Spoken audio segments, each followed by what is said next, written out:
Hello, good morning, everyone. I hope you're having a glorious Tuesday morning. Today, I want to talk a little bit about what I began last week with my blog and all about if you want to grow your business, if you want to be more successful in your occupation, it's time to get a little personal. And really, the premise of this is we're one person and we need to make sure that our professional lives and our personal lives really are supportive of one another. So it's important to think about your personal vision. Where do you want to be in the next year? Where do you want to be in the next 3 years? Looking out maybe even 10 years. And then making professional and personal goals and choices that are going to support that long-term vision. The thing about it is that if we keep everything separate, having our personal lives and our professional lives, the thing is often they butt heads. So thinking about a partner who might say, you spend all your time at work, you're a workaholic, and you've been saying that, for the last 10 years, it's going to get better. I just need to work really hard to get this one promotion or to get my business to this next milestone. And so that's when it can become in conflict.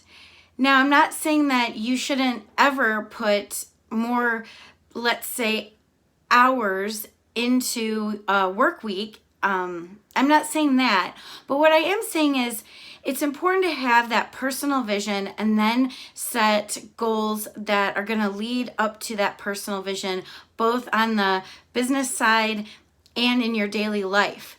And we all know it's not really always a 50-50 balance, but you also need to keep track of if you have been spending a lot of extra time or a lot of Saturdays at work and so forth over the last several years, what can you do to maybe switch that up a bit? So that's what I want to talk to you about today. Really thinking about those kinds of things.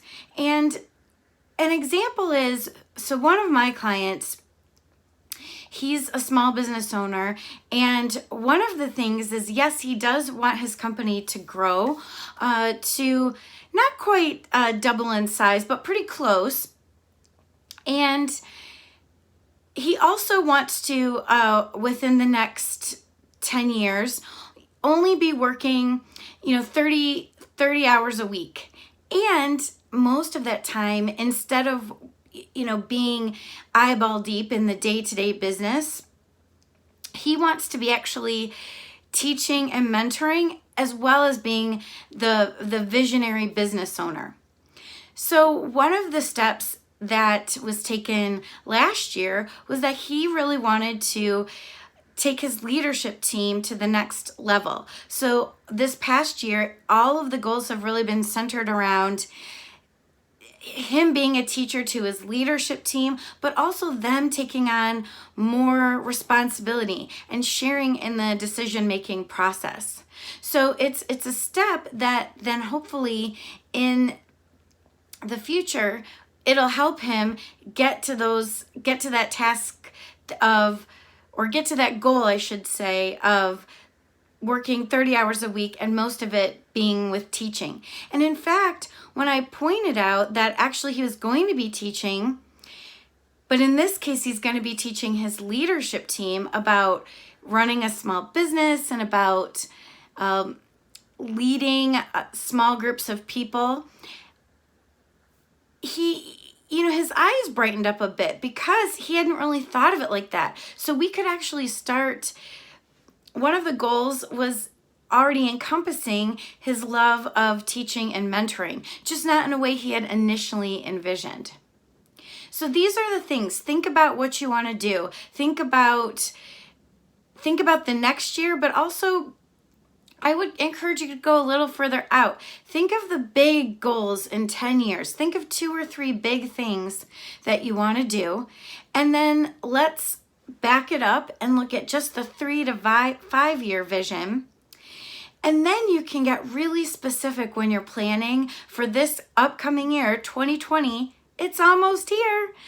You can get more specific and make sure that the vast majority of your goals for the year, and then of course the quarter and so forth, work up to that. They should all be supporting it.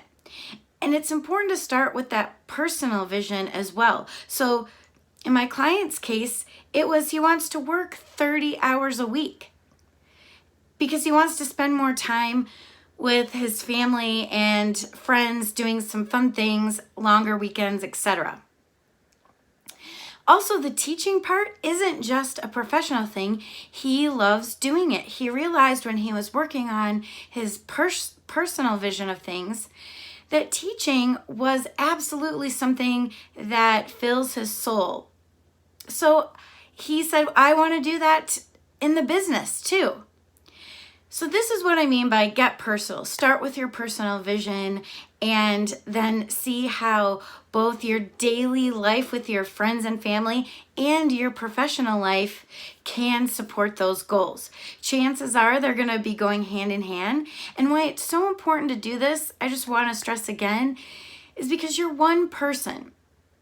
And it's important for you to be content and fulfilled in all aspects of your life. So if, let's just say, your personal life is being kind of robbed by your professional life, you're going to feel out of sync. You're not going to feel great. And even the successes that you have, you're not going to be able to enjoy as much. So start with your personal, look 10 years out, back it up to 3, and then hopefully the goals for this year, both personally and professionally, will help you get and stay on the right track. All right, guys, have a great week, and I'll talk with you soon.